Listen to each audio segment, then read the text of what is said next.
नमः। हरि ओम। पूर्णमद पूर्णमिदं पूर्णात् पूर्णमुदच्यते पूर्णस्य पूर्णमादाय पूर्णमेवावशिष्यते। ओम शांति शांति शांति।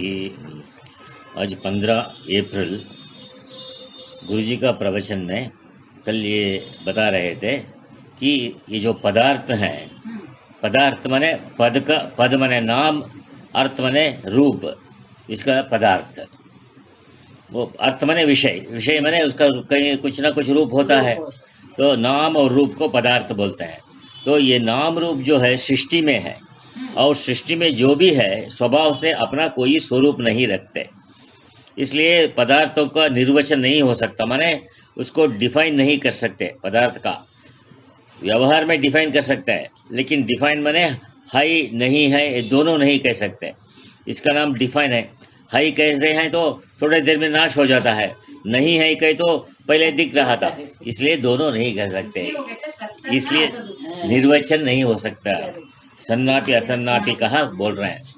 तो आगे देखो, इसी तरह जब तू छोटा था तब तो ठीक था, क्या करता तू उंगली चूस के माँ के गोद में बैठ रहे थे, अब बैठ के देखो माँ बदल जाता है, ये बदलता जा रहा है पदार्थ।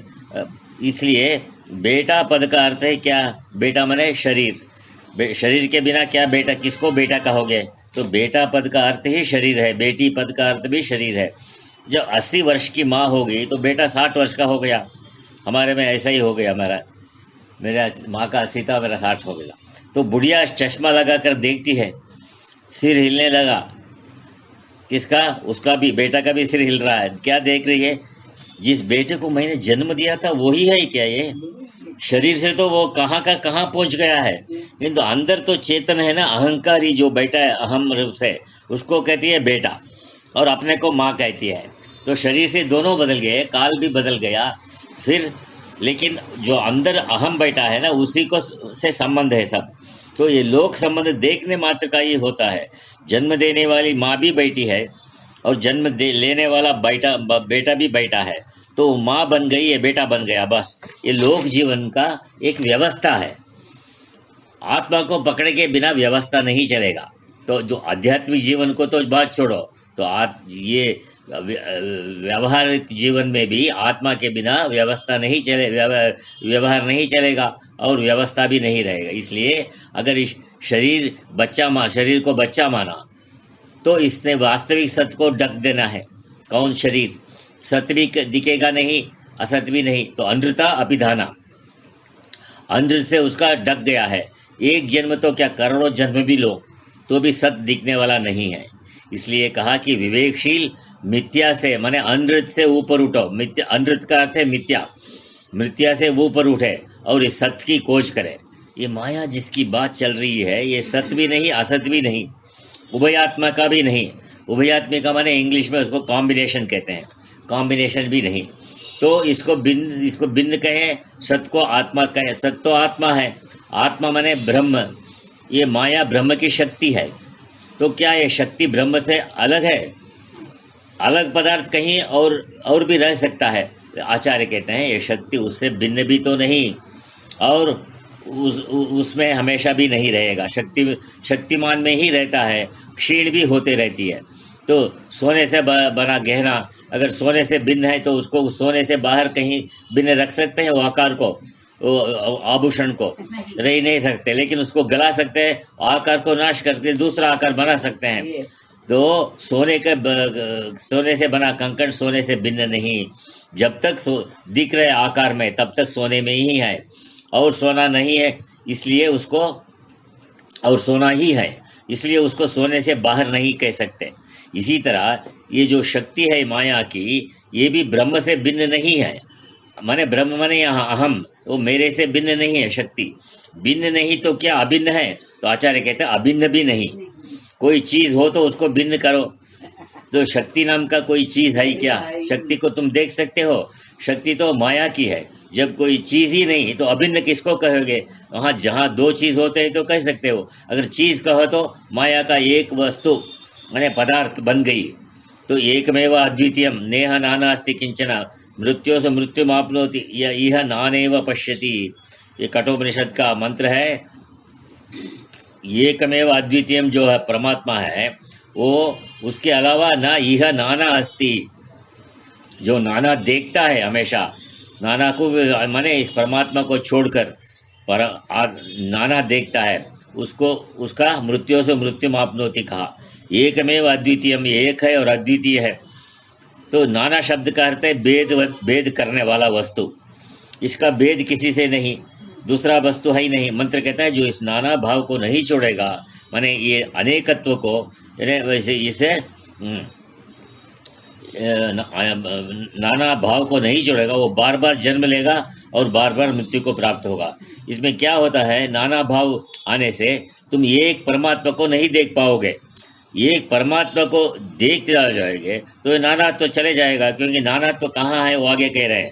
यहाँ देखो, शरीर से नाना दिखने वालों की संख्या तो है, शरीर से नाना है, पर ये शरीर कहाँ बैठे हैं? क्या इस कमरे में बैठे हैं? एक आत्मा में बैठे हैं, ये समझो। जितने भी ये कमरे में बैठे हैं ये एक आत्मा में बैठे हैं, यही कहना पड़ेगा। जैसे शरीरों का आकार अलग अलग है, ऐसे ही आत्मा भी अलग अलग है। क्या आत्मा सबको एक है। सत चाहिए, चित चाहिए, माने चेतन चाहिए, और आनंद चूप चाहिए, आनंद रूप, वो सच्चिदानंद रूप आत्मा में ही सब रहते हैं। लेकिन शरीर क्या है, वो आत्मा में रहता है।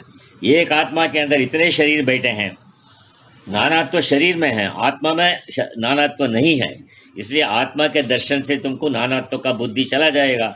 इतने शरीरों के अंदर गुण कर्म अलग अलग हो सकते हैं, इंद्रियां, क्योंकि शरीर के अंदर मन अलग है, बुद्धि अलग है, इंद्रियां अलग है, तो इसलिए अलग अलग काम तो करेंगे, किंतु सबके अंदर चेतन करंट, चेतन का शक्ति एक ही है। चेतन जैसे बिजली, बिजली देखो, बिजली क्या करती है, आवाज़ को, साउंड को एम्पलीफाई करती है माइक के द्वारा, एम्पलीफायर के द्वारा।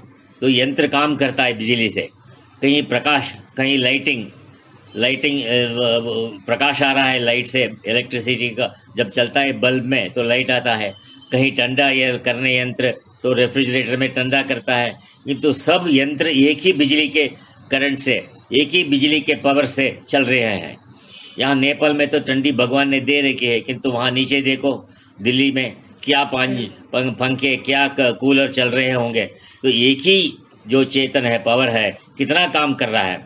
इसी तरह तुम्हारे अंदर भी आत्मदेव बैठा है, वो एक है। उसका पावर भी कहीं आँख से देख रहा है, कहीं कान से सुन रहा है, कहीं हाथ को चला रहा है, और कहीं नाक से सूंघ रहा है। तो पावर तो एक ही है, सब यंत्रों को चला रहा है परमात्मा। एको देवः सर्वभूतेषु गूढ़ः सर्वव्यापी सर्वभूतांतरात्मा कर्माध्यक्षः सर्वभूतादिवासः साक्षी चेता केवलो निर्गुणश्च। तो वो निर्गुण होने से एक है, गुण तो अनेक करते हैं ना ये सबको, ये शरीर आदि गुण से बना है। तो यहाँ श्रुति चात कहती है कि आप वहाँ पहुँच जाओ, मन से वो एको देवः के अंदर पहुँच जाओ। वो अंदर ही बैठा है मन में। जहाँ तुम्हारे बुद्धि में एक ही देव संपूर्ण भूतों में गूढ़ है, उसको नहीं पहचानोगे। गूढ़ शब्द का अर्थ है छिपा हुआ, माने कवर्ड। यह माया से छिपा हुआ है, यह अज्ञान से छिपा हुआ है।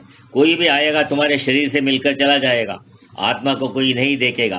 किंतु मिला का इस चीज से, जब शरीर को आत्मा छोड़ देगा तो इस शरीर के पास कौन मिलेगा, कौन बैठेगा? कोई भी बैठना नहीं चाहता। तो इस समय जो शरीर इसके पास बैठता है, कोई भी इससे बात करता है। क्यों? क्या समझते हो, शरीर से बात कर रहा है? तो जिसके बिना शरीर कुछ भी नहीं, वो आत्मा है। किंतु उस आत्मा को इस शरीर ने दबा के रखा है। मैं तुमको बेटा बेटी बनाता रहूँगा, तुम मेरा खाना दाना करते रहो, तुम मुझे खाना दाना देते रहो, मैं तुमको बेटा बेटी बना कर रखूँगा। तुम हाँ हाँ करते रहो, शरीर को मेरा मेरा कहते रहो।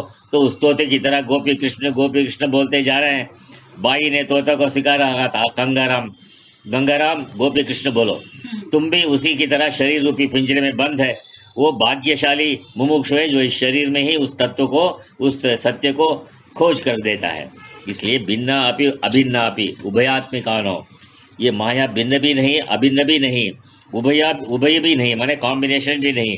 इसी तरह सांगोपि असंगोपि, असांगोपि माने अनंगोपि, अंग सहित भी है, अंग रहित भी है। ये भगवान माया का कोई स्वरूप तो मानो। सांगा माने अंगेन सहिता, जैसे गुलाब का फूल है, इसकी प्रत्येक पंखुड़ी है, ये सब अंग हैं। अगर प्रत्येक पंखुड़ी निकल जाए तो फूल क्या रहेगा? इसलिए अगर ये आत्मा भी ऐसे ही अंगों वाली होगी तो साकार होगी, सांग होगा। तो इसको साकार भी नहीं कह सकते क्योंकि इसके अंग देखने मात्र के हैं। अनंग कहो तो अनंग भी नहीं कह सकते क्योंकि अनंग माने अंग रहित, निरवयव। निराकार भी नहीं ये अज्ञान, क्योंकि इसका परिणाम रूपी जगत कड़ा है। तो निराकार कैसे है माया? इसलिए उभयात्मिका भी नहीं। तो क्या है? महाअद्भुत, महाअद्भुता, महाअद्भुत है। वंडर ऑफ वंडर्स बोलते हैं ना, अनिर्वचनीय। जगत गुरु शंकराचार्य युक्ति के द्वारा इस माया को अनिर्वचनीय स्वरूप कहते हैं। संसार के पदार्थ है ना, इनका निर्वचन नहीं है, माने डिफाइनेबल नहीं है संसार के पदार्थ जैसा। ये निस्वभाव है, इसलिए इनका कोई स्वभाव नहीं, कोई स्वरूप नहीं। तो अपने शरीर पर ही समझ सकते हो। इस शरीर का बचपन में एक स्वरूप था, कुमारावस्था में दूसरा स्वरूप हो गया, जवानी में तीसरा स्वरूप हो गया, बुढ़ापे में चौथा और लास्ट स्वरूप है। ये बताओ असली स्वरूप कौन सा है इस शरीर का?